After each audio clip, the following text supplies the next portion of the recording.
El búnker. Una historia ocurrida en pandemia. En pandemia. Encontré el refugio de una familia prepes que desapareció hace 3 años. El Dr. Daniel Vance era un hombre inteligente.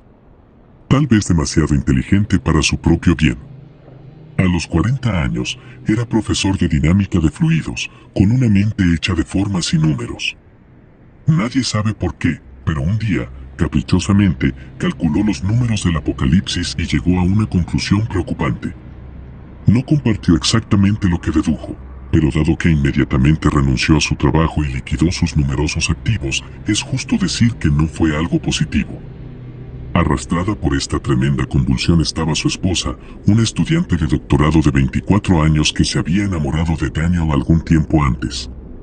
Ella amaba al extraño hombre corpulento que podía construir una cabaña de troncos tan fácilmente como podía explicar las idiosincrasias de la órbita de un asteroide. Hablar con Daniel siempre te dejaba con la profunda impresión de que tenía razón, así que cuando le dijo lo que quería hacer, ella estuvo de acuerdo. 15 años y 5 hijos después, los Vance vivían en los bosques distantes justo más allá de mi pueblo natal. Eran enigmáticos, más ricos que el Papa y extremadamente serios acerca de su estilo de vida prepe. Pero también eran divertidos, relajados e increíblemente cautivadores para hablar. Supervivencialistas más grandes que la vida misma que llegaron al pueblo con solicitudes extrañas que emocionaron a los negocios locales. Grandes cantidades de cemento, hierro, plomo y acero fueron enviadas a través de las montañas remotas para que los Vance pudieran construir su refugio. Los métodos avanzados que usaban para mantenerlo en secreto eran legendarios. Daniel una vez pasó 6 meses obteniendo la licencia necesaria para conducir camiones de carga hasta su propiedad para que nadie más pudiera echarle un vistazo. Y en una ocasión, cuando una empresa se negó a su solicitud de vehículos sin rastreador GPS, la compró en su totalidad para que no tuvieran elección. Entonces, cuando dejaron de aparecer en el pueblo durante la pandemia, cuando las solicitudes de alimentos y bienes cesaron y se perdió todo contacto, la mayoría lo atribuyó al confinamiento. Tenían un búnker y habían pasado toda su vida entrenando para ser autosuficientes frente al colapso de la civilización. En Coso Alexander, el más joven con solo 3 años, ya estaba recolectando leña como una tarea y aprendiendo que plantas locales eran comestibles. La mayoría de nosotros simplemente asumimos que si alguien podía superar la COVID sin despeinarse, serían los Vance. La realidad resultó ser otra cosa. Cuando lo peor salió a la luz, descubrimos que Daniel había utilizado la pandemia como excusa para un ensayo en seco. La familia tenía la intención de pasar 6 meses en confinamiento y, básicamente, poner a prueba su búnker antirradiación. A los 3 meses, el sheriff recibió una llamada de auxilio por radio. Las coordenadas fueron proporcionadas por la voz susurrante de un niño sollozante que la mayoría asume que era Alexander, aunque eso nunca se ha demostrado. La policía llegó y encontró el búnker todavía sellado. Les llevó horas a los equipos de emergencia cortar la puerta, mientras se intentaban hacer contactos con la familia en su interior, pero sin éxito. Una vez dentro, la policía quedó atónita. No había nadie que rescatar. No había cuerpos. No había sobrevivientes. Había evidencia de que el mecanismo de bloqueo de la puerta había fallado y atrapado a los Vance adentro sin salida, pero si eso era así, ¿dónde habían ido? Camas y literas estaban tiradas por todas partes con sábanas amarillas y descompuestas, cubos cerca con manchas alrededor. Algunas puertas estaban atrancadas, otras destrozadas en pedazos. Incluso había evidencia de cuarentenas improvisadas y, en algunos lugares, lo que parecía ser violencia. La policía, por lo general, una fuente fantástica de chismes, no compartió información hasta que el pueblo exigió respuestas y el sheriff se vio obligado a ofrecer solo un esbozo muy básico. Un brote de una enfermedad transmitida por el agua había golpeado a los Vance poco después de que quedaron encerrados y no pudieron buscar ayuda. Los rumores sobre la contagión fueron exagerados, avivados por el aumento no relacionado de la COVID.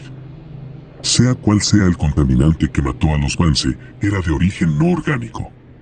No había necesidad de entrar en pánico.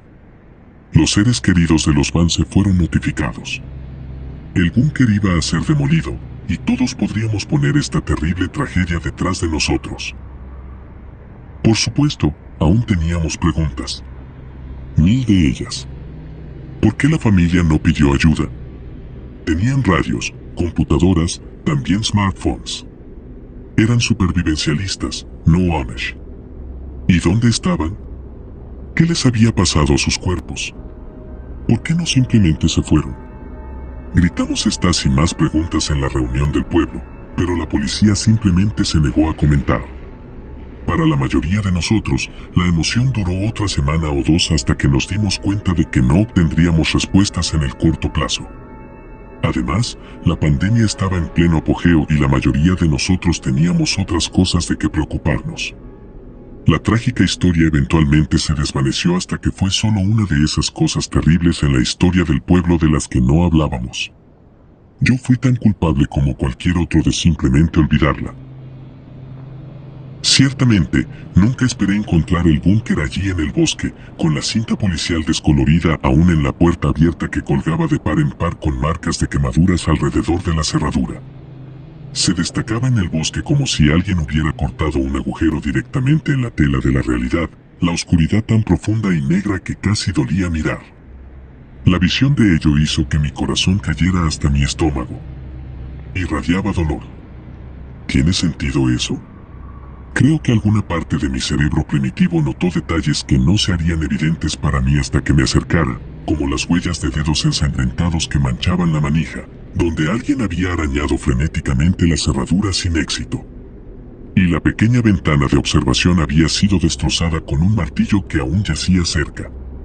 Solo necesité echar un vistazo para imaginar a la familia turnándose para pararse allí y gritar hacia el bosque, desesperados por el rescate. Bajo cualquier otra circunstancia, habría salido corriendo, pero fui allí buscando a mi perro, y mi linterna reveló algunas huellas de patas húmedas que se dirigían por el túnel polvoriento de concreto. Ripley es mitad pernés y mitad collie, el tipo de perro que tiembla en mis brazos cuando una tormenta azota las ventanas y necesita que sostenga sus patas cuando lo cepillamos. Lo quiero. No tengo mucha familia, ni esposa, ni siquiera muchos amigos. Pero tengo a Ripley, y no podría haber dado media vuelta y vuelto a casa a un apartamento vacío donde tendría que sollozar mi dolor lejos de él, tanto como podría batir mis brazos y volar. Él era mi perro y lo había criado desde que era un cachorro, y no lo iba a dejar en esos bosques. Entré después de él. No sabía qué esperar, pero sabía que no sería bueno.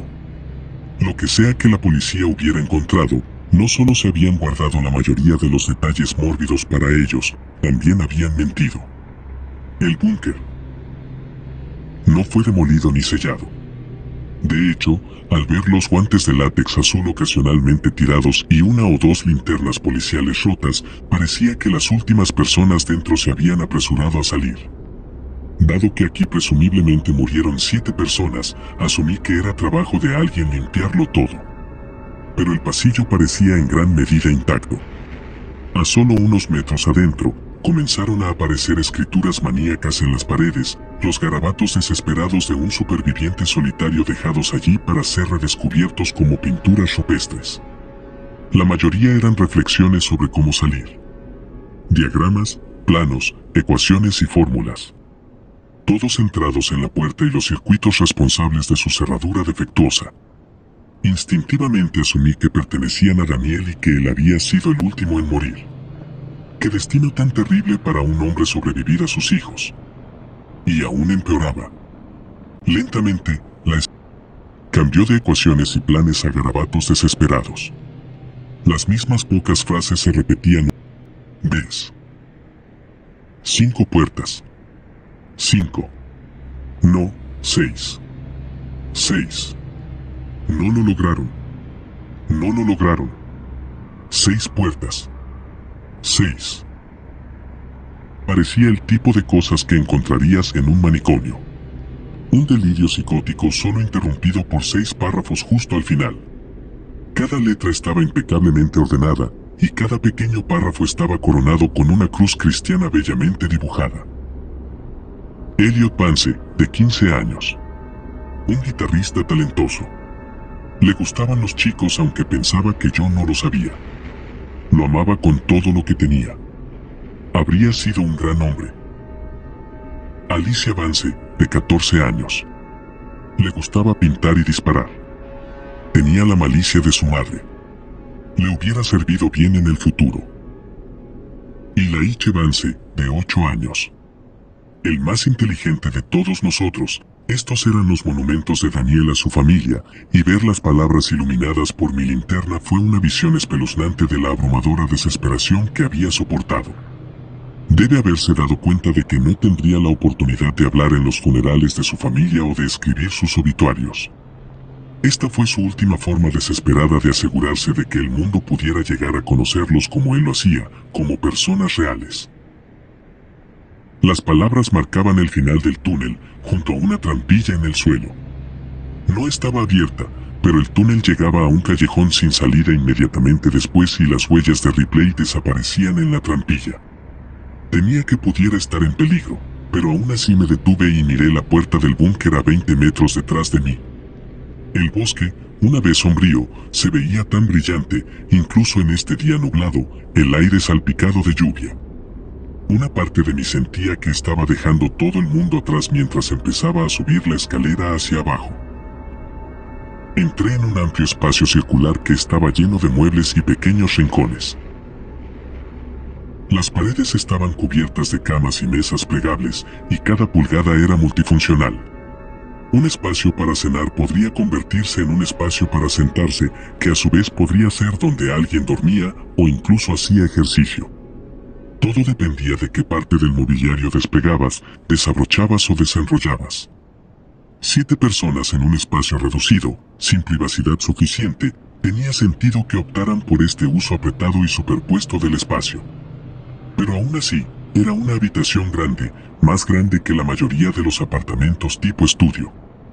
Y había algunos pasillos que se adentraban más en la tierra, indicándome que el búnker tenía profundidades invisibles.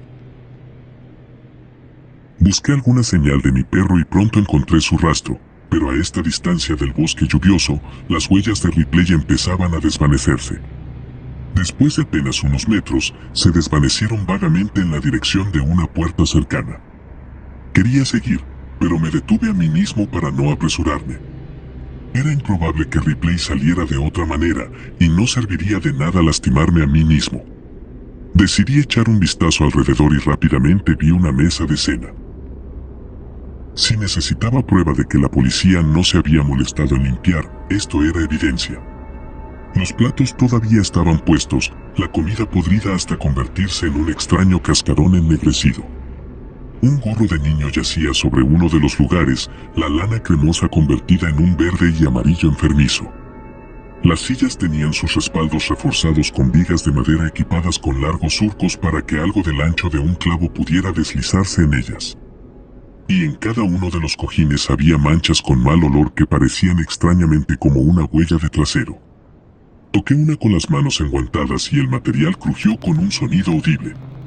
Sea lo que sea, había manchas similares en los cubiertos y platos, e incluso había huellas de ello colocadas firmemente en el mantel.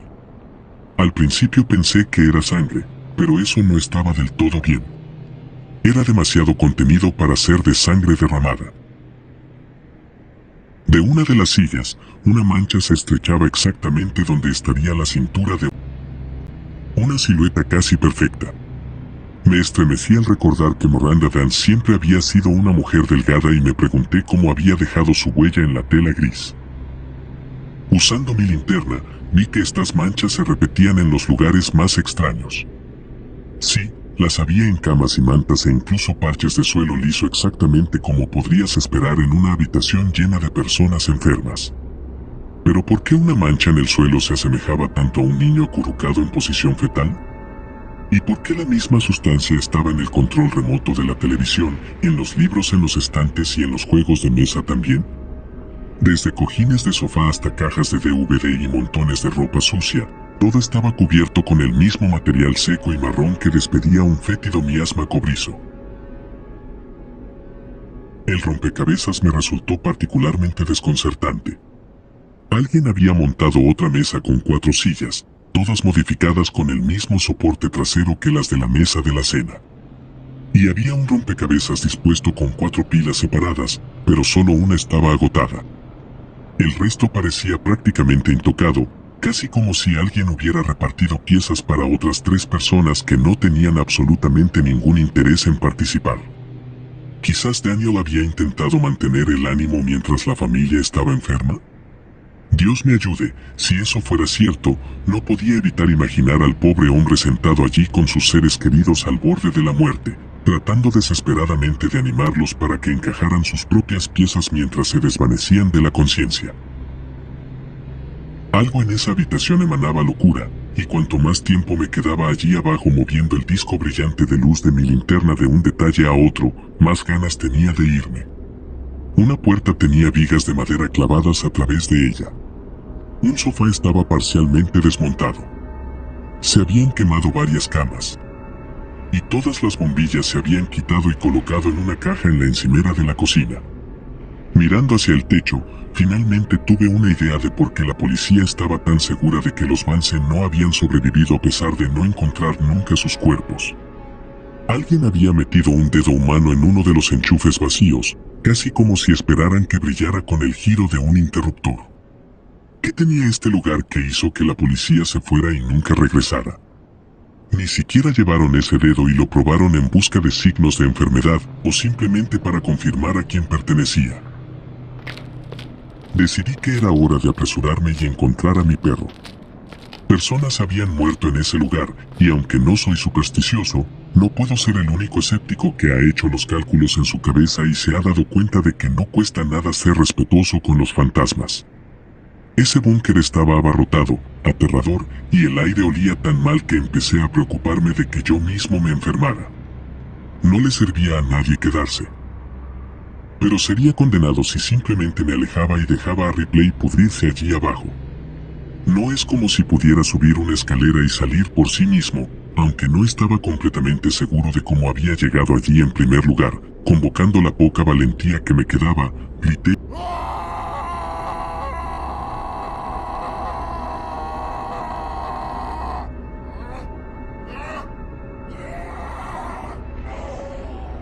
Y rompí el silencio, algo que parecía un terrible tabú en ese lugar maldito, como gritar en un cementerio. Ripley. Esperé y esperé con la esperanza de escuchar el perro de sus patas, pero durante los momentos más largos solo hubo el tipo de silencio que te hace preguntar si alguien o algo en la oscuridad está conteniendo la respiración, tratando de parecer solo otro parche de nada. Esperando a que finalmente te des la vuelta y le muestres tu espalda. La televisión se encendió con un estallido de ruido blanco tan fuerte y repentino que grité. Levanté los brazos y casi caí hacia atrás sobre una bolsa de dormir extendida que parecía haber pasado una semana en la alcantarilla. Para cuando me di cuenta de lo que había causado el ruido, ya podía escuchar una interpretación metálica de la voz de Daniel Vance. Me doy cuenta del problema aquí. Necesito enfatizar cuánto empaqué. Fruncí el ceño al acercarme a la pantalla. Mostraba una vista infrarroja verdosa del búnker con Daniel al frente y la mesa de la cena detrás de él. Era granulada y difícil de ver, pero podía decir claramente que su familia estaba sentada en esas sillas. Miranda fue la primera en enfermarse. Mirando hacia atrás, tiene perfecto sentido. Miranda a menudo iba al almacén a buscar alimentos para cocinar y lo encontramos detrás de uno de los refrigeradores. Así que eso es. Oh. Mierda. Una de las figuras en el fondo se desplomó sobre la mesa con un fuerte golpe y envió un plato girando hacia el suelo. Mierda. Mierda. Mierda, murmuró Daniel mientras se levantaba y agarraba a la mujer por los hombros y la sentaba erguida. A Miranda nunca le gustó mi cocina. Se rió mientras jugueteaba con algo en la parte posterior de la silla. Las varillas son mucho mejores que la cinta. Todas esas horas pasadas pegándolas a las sillas. Nunca funcionó. Pero las varillas encajan perfectamente en la columna vertebral y con una pequeña modificación puedo simplemente encajarlas en las sillas. Así todos pueden unirse a la cena. Estoy trabajando en algo similar para la noche de juegos en familia. Daniel se acercó a la cámara y con una sonrisa la levantó del trípode y escaneó la mesa de la cena. Lo que vi casi me hizo soltar mi linterna. Su familia llevaba mucho tiempo muerta. Rostros demacrados. Narices desaparecidas. Labios que se habían retirado para revelar horribles sonrisas. Estos eran cadáveres, claros como el día, incluso cuando se veían a través de una imagen de tan baja resolución. Lo único que los hacía parecer remotamente vivos era la forma en que sus ojos aún reflejaban el infrarrojo para que brillaran en la oscuridad. Y sin embargo, Daniel parecía ajeno a todo. Despeinó el cabello de Elliot. Besó a su esposa en la mejilla. Pasó una mano por el hombro de una joven. Incluso levantó al joven Alexander de su silla alta y asumo que lo mimó. No lo sé con seguridad porque aparté la mirada, sin ganas de ver al pobre niño de cerca. Aparté la mirada de la pantalla, pero no pude evitar dirigir mi linterna hacia esa misma mesa de la cena y estremecerme al darme cuenta finalmente de que eran todas esas manchas. No era sangre exactamente, pero cercano. Carne licuándose. Dejada sola durante meses, Daniel no había dado sepultura a los cuerpos de su familia. En cambio, los había movido de un lugar a otro y los había manipulado, viviendo la vida como si nada hubiera cambiado realmente. Mirando donde se habían asentado esas manchas, vi un patrón claro. Los había acostado. Les había preparado la cena. Los había apoyado para ver la televisión o les daba sus libros favoritos. Incluso se sentaban allí como caparazones sin vida mientras Daniel esperaba a que completaran un maldito rompecabezas. La idea me horrorizó hasta lo más profundo de mi ser. Volví al trabajo. Obviamente, no es parte de los diseños originales.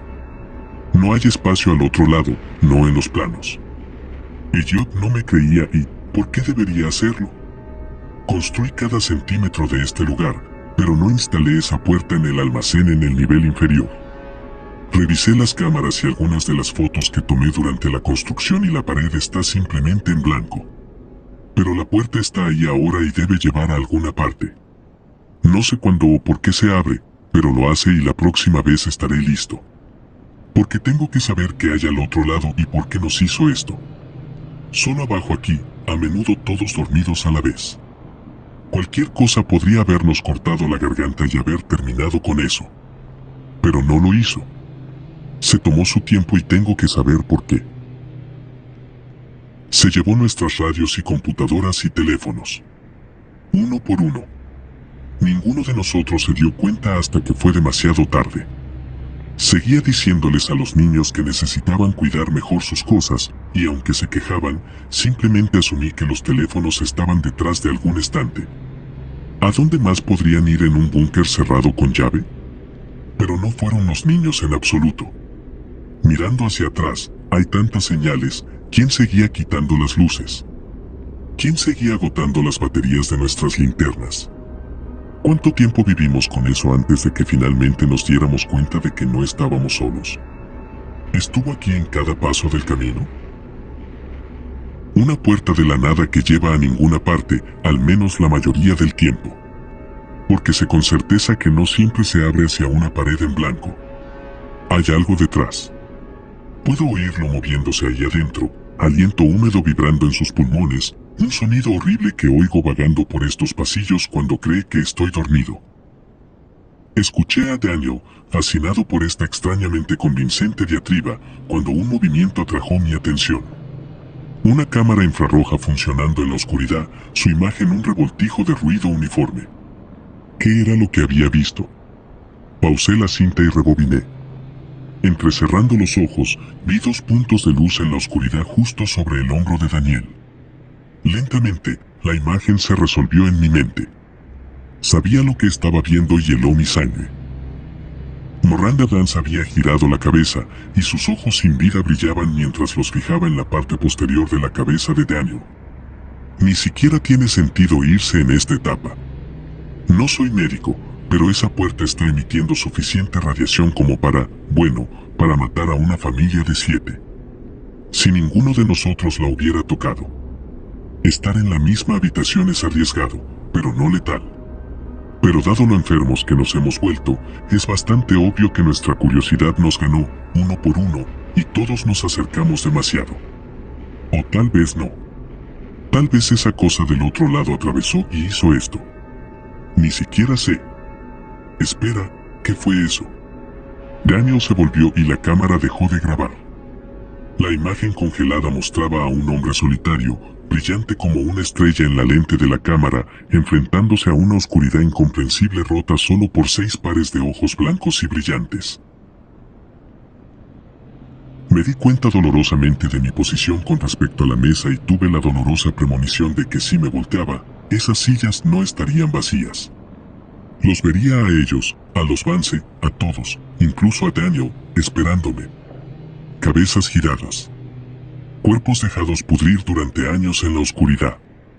Algo se movió detrás de mí. Respiré. Fuerte.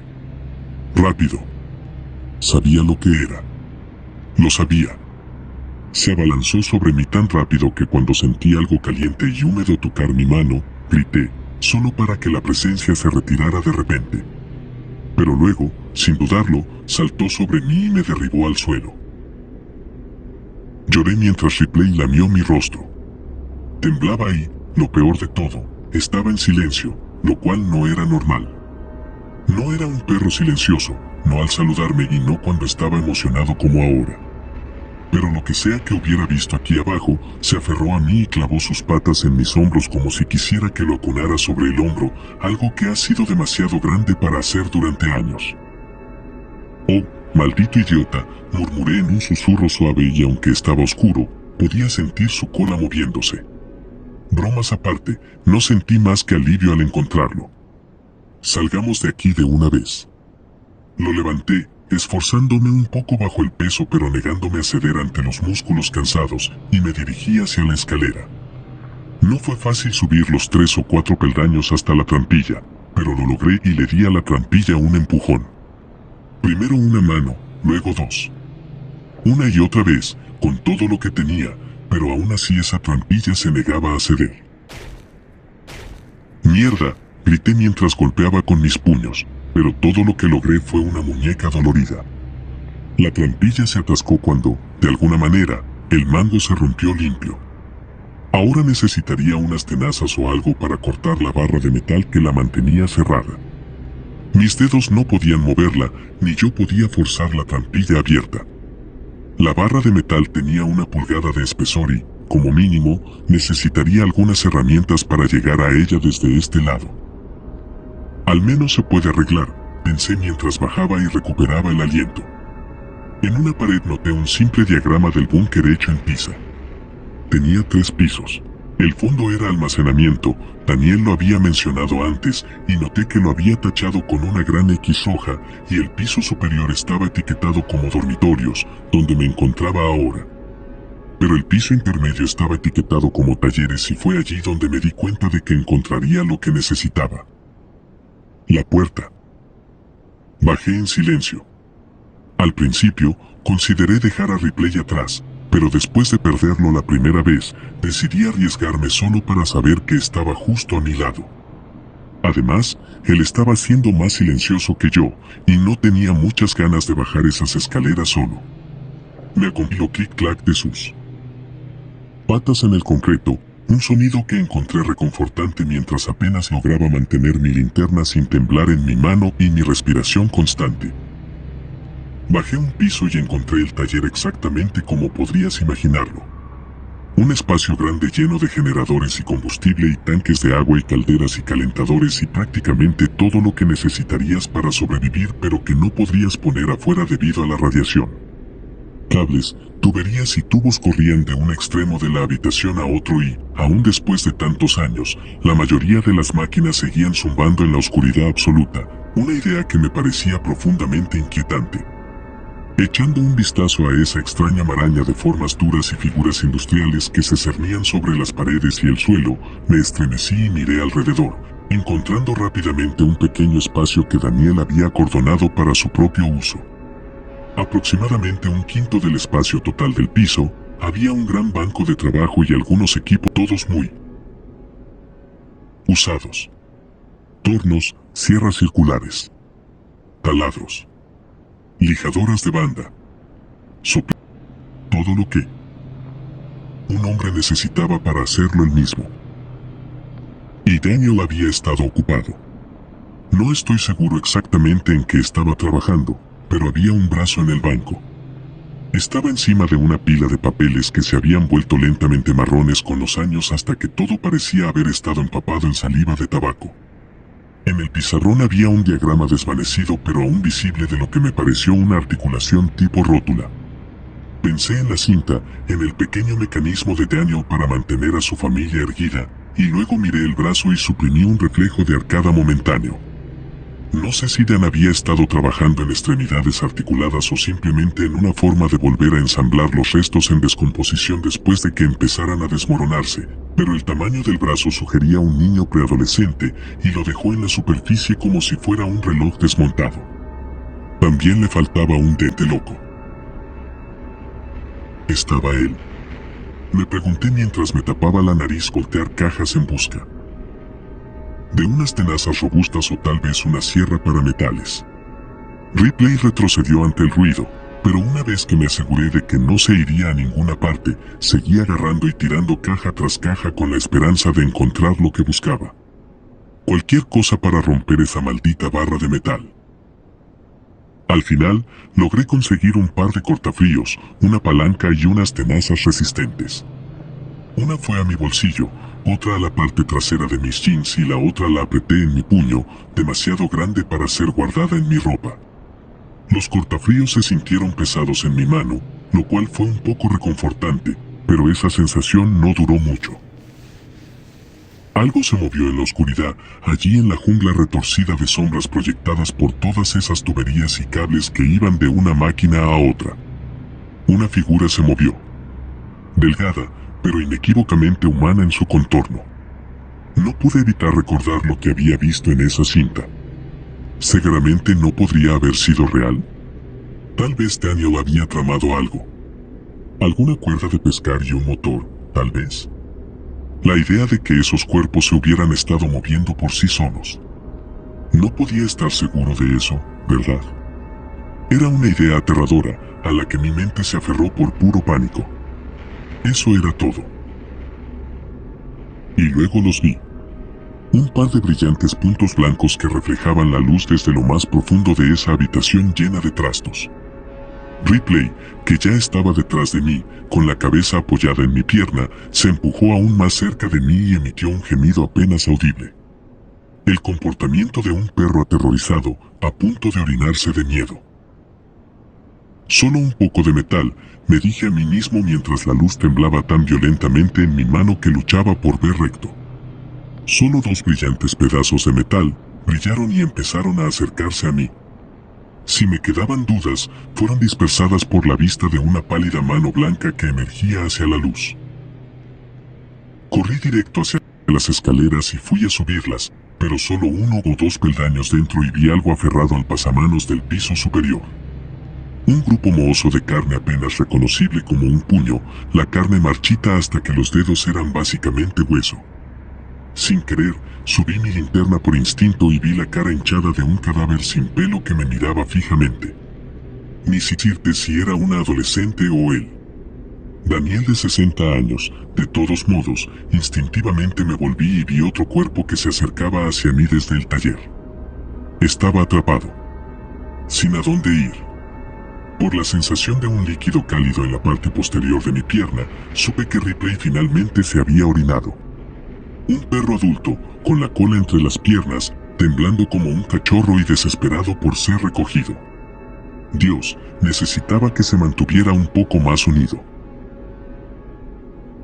No podía llevarlo en mis brazos, pero tampoco podía dejarlo atrás. Sin a dónde ir, corrí hacia abajo y entré en el almacén. Estuve tentado de detenerme una vez que llegué al fondo. Aquí el aire era más denso y los sonidos de mi respiración estaban apagados, de alguna manera distantes. Pero solo tenía que mirar hacia arriba para ver 3 pares de ojos mirándome fijamente, así que sin darle mucho más pensamiento, entré corriendo por el pasillo y tropecé con una puerta al azar. Al abrirla, vi lo que parecía ser una habitación de almacenamiento estándar, solo que la mayoría de las estanterías estaban volcadas y la comida había sido dejada para pudrirse en el suelo. Una o dos unidades de estanterías todavía estaban en pie, y sus estantes estaban cubiertos de cajas altas y opacas que las convertían en un lugar fantástico para esconderse. Eso, decidí, tendría que ser donde me agacharía y apagaría mi linterna. Ya estaba adentro cuando me di cuenta de que eso no era todo lo que había en ese lugar. La puerta casi se veía normal. Podía entender por qué Daniel debía haber estado confundido por ella porque se parecía un poco a todas las demás puertas allí abajo, pero también era diferente. Era demasiado alta y demasiado ancha, a unos 30 centímetros del suelo, y el metal estaba oxidado en su totalidad como si hubiera envejecido fuera de sincronía con todo lo demás allí abajo. Todo alrededor del dintel había una profusión de musgo húmedo y esponjoso como el que cuelga de los árboles en un pantano, y cada poco segundo, la puerta goteaba algo extraño y aceitoso, como el tipo de cosa que encuentras en un estacionamiento en un día lluvioso. Por supuesto, eso en sí mismo no era demasiado extraño, pero la fuga era horizontal, desafiando la gravedad de manera que cada poco segundo, una gran masa de esa sustancia salía disparada al otro lado de la habitación y chocaba contra la pared opuesta, creando un charco del tamaño de un hombre que desafiaba toda lógica.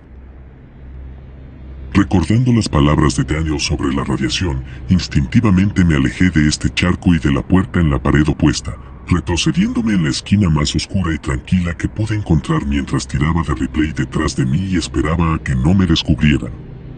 Una vez que estuve allí, apagué mi linterna y esperé. Debe de haberme llevado más tiempo de lo que pensé esconderme, porque apenas 2 segundos después entraron algunas figuras en la habitación. Estaba completamente a oscuras después de apagar mi linterna, pero hicieron suficiente ruido como para dejarme saber que al menos 2 de ellos habían tropezado. Después de mí. Me quedé allí, sin poder ver nada, sin estar seguro de si se dirigían directamente hacia mí o simplemente se estaban preparando para irse, forzado a esperar y dejar que la suerte decidiera mi destino. Cuando finalmente escuché algo raspar contra la pared apenas a 2 pies de donde estaba parado, me di por vencido y encendí mi linterna, desesperado por saber que venía hacia mí. El sonido había sido terriblemente engañoso. Daniel Vance no estaba a más de 6 pulgadas de mi cara. Sal siseó desde una boca sin dientes y agrietada. Un cadáver viviente, al igual que los demás, de alguna manera un destello de inteligencia permanecía en esos ojos anchos y aterrados. Y entonces lo escuché. El crujido de una puerta. Y sin pensarlo, giré la luz y lo vi en la pared. Lo vi abrirse, y detrás del extraño acero había más que solo concreto común. Mucho más. Vi una garganta rugiente de carne. Un tubo anillado de músculo pulsante revestido de dientes del tamaño de manos. Un descenso en espiral hacia la locura.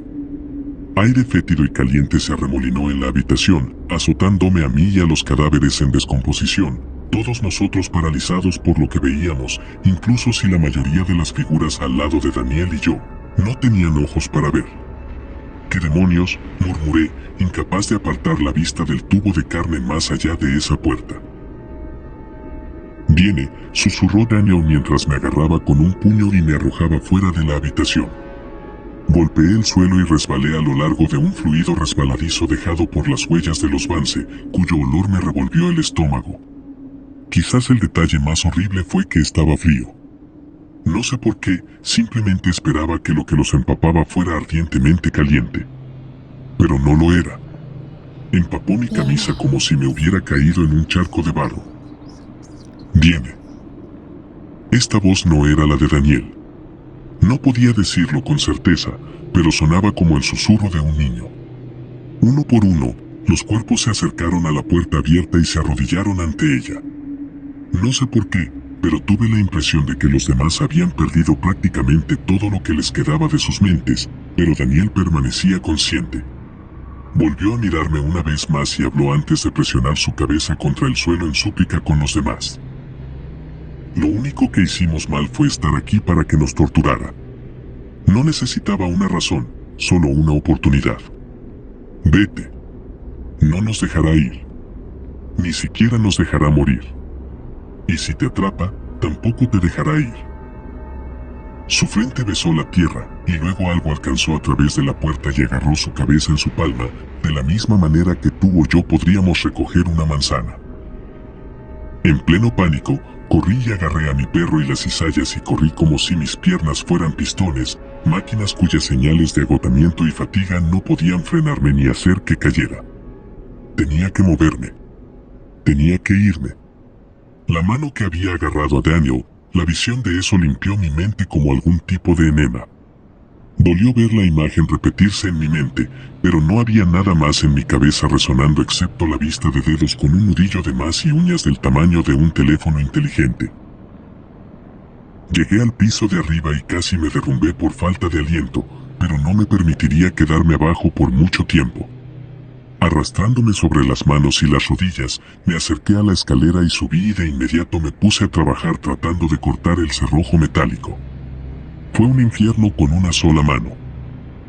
La otra aferrándose a la linterna que seguía apuntando frenéticamente a la puerta detrás de mí, y no pasó mucho tiempo antes de que tropezara una vez más y dejara caer mi única fuente de luz. No, murmuré. Pero no había tiempo para buscarla. Tenía que salir y tenía que hacerlo rápido. No podía ver, pero estaba seguro de que podía escuchar algo subiendo por esas escaleras. No el golpeteo constante de pies humanos. No, esto era diferente. Era un rápido golpeteo al caminar de una araña, tal vez. Algo con cientos de pies humanos, o Dios sabe qué, correteando por el suelo, las paredes y el techo, arrastrándose con un cuerpo cuya forma simple ofendería a Dios. Usando toda mi fuerza, me apoyé fuerte en las cizallas y, finalmente, el perno cedió. Lancé la escotilla abierta y obtuve lo justo de luz ambiente para ver a Ripley flotando en la parte inferior de la escalera, gruñendo ineficazmente hacia la puerta. Me agaché, lo recogí y subí la escalera tan rápido que mis músculos se volvieron gelatinosos en la cima y caí de rodillas. Pero aún así, estaba afuera. El largo pasillo cubierto de escrituras estaba frente a mí y al final una puerta coronada ahora por la cansada luz azul de una luna llena. Ripley no necesitaba estímulo. Se deslizó por el pasillo con velocidad canina y lo seguí en un arrastrar roto y tambaleante, finalmente pasando por la puerta abierta y colapsando en el suelo del bosque. Durante unos segundos, me deslicé dentro y fuera de la conciencia, pero cuando miré hacia arriba y vi el dosel sobre mí moviéndose, las ramas iluminadas por la luz de una luna llena, me desperté de golpe y miré con furia hacia algo que agarraba mi tobillo. La mano había salido de la oscuridad y me había agarrado, arrastrándome lentamente de vuelta a la tierra debajo. Lo que fuera, la mayor parte de su cuerpo se ocultaba fuera de la vista en las sombras detrás de la puerta, pero la mano que aplastaba mi pierna tenía el tamaño de mi torso, con un brazo que parecía pertenecer a una rata topo. Le golpeé con mi propio puño. Clavé mis uñas. Lloré y pateé y grité, pero nada podía detenerlo. Detrás de la puerta, algo parecido a una cara sonreía y se burlaba de mí con alegría. Se estaba tomando su tiempo, lo suficiente como para arrastrarme tan lentamente que mi mente tenía todo el tiempo del mundo para apreciar la pesadilla que me esperaba. Creo que, en ese momento, si me hubieras dado una pistola, me habría disparado a mí mismo porque, Dios me ayude, no podía escapar de la mirada en los ojos de Daniel, como se arrodilló para adorar a esta cosa como un hombre que sabía que la esperanza, el orgullo, la alegría o cualquier cosa con incluso un atisbo de bondad, estaba tan fuera de su alcance que podría ser un sueño. ¿Cuánto tiempo iba a mantenerlos allí abajo? ¿Cuánto tiempo pretendía mantenerme a mí? Lloré como un niño, sintiendo que mi mente intentaba todo para detener esa maldita fuerza que me arrastraba hacia las sombras. Pateé la tierra. Cavé en ella con las manos buscando una raíz o una tubería o cualquier cosa a la que agarrarme. Nada de lo que hice lo frenaría. No estaba a más de un pie de la puerta cuando Ripley reapareció. Un perro temeroso de aspiradoras y bolsas de plástico y puertas que se mueven solas. Un perro que una vez fue desafiado por un conejo particularmente valiente que se detuvo en medio de la persecución y se dio la vuelta, desconcertando al depredador en su cola. Un perro con el que ni siquiera podías ver películas de miedo. Y se lanzó contra ese brazo como si fuera un lobo, como si siempre lo hubiera sido. Y aunque no llegó a romper la piel, la presión fue suficiente para debilitar el agarre de la cosa y saqué mi pierna. Incapaz de ponerme de pie, me arrodillé a todas mis fuerzas y ahora esa maldita cosa sangraba finalmente mientras la presión de las mandíbulas y los dientes deslizantes se desgarraban en su carne. Juntos, finalmente, Ripley y yo fuimos liberados y enviados rodando hacia atrás, dando vueltas de campana. No perdí tiempo esperando ni mirando ni procesando. Coloqué al perro en mi pecho y gateé hasta desmayarme, haciendo quizás medio kilómetro. Solo cuando ya no pude ver la puerta me dejé caer al suelo de cara y abandoné la conciencia. Los médicos dijeron que tenía neumonía, lo que supongo que tenía cierto sentido. Podría haberles creído si no fuera por la visita del sheriff, haciendo preguntas extrañas mientras yacía en la cama sobre lo que podía o no haber visto. Los descarté lo mejor que pude. No estaba interesado en perseguir esa pesadilla en particular, averiguar si fue real o no, al menos no mientras yacía ahí medio ahogándome en mi propia infección. Para ser justo, sentía algo de simpatía por la poca acción de la policía para sellar ese lugar. En ocasiones, he pensado en ir y hacer el trabajo yo mismo, pero hasta el día de hoy sigo teniendo pesadillas sobre ser arrastrado hacia la oscuridad más allá de esa puerta. No solo la puerta del búnker, la que evité por poco al final, sino la de abajo. Lo que vi fue una especie de locura, estoy seguro, y a menudo pienso en las palabras de Daniel. No necesitaba una razón, solo una oportunidad. De alguna manera, los Vance fueron esa oportunidad. Tal vez construyeron su búnker en una línea ley, o en un punto débil entre dimensiones, o en el lugar de antiguos rituales satánicos. No estoy seguro de que incluso importe. Entraron en la oscuridad pensando que sería un lugar seguro para esperar los problemas del mundo, pero algo estuvo allí abajo esperándolos, esperando la oportunidad de llegar a una familia de 7 personas, encerrarlos y privarlos de escape y quitarles lentamente todo lo que pudiera. Me mudé desde entonces. No pude evitarlo. No fueron solo los recuerdos, ya ves. Fue la radio de onda corta que guardaba en mi sótano. Algo que mi padre me transmitió cuando era solo un niño. Dios lo había olvidado, al menos hasta que me desperté un día con el sonido de ruido blanco resonando en la oscuridad. Y enterrado en ese sonido estaba el susurro tenue de un hombre. Déjalos ir. Déjalos ir. Déjalos ir. Déjalos ir.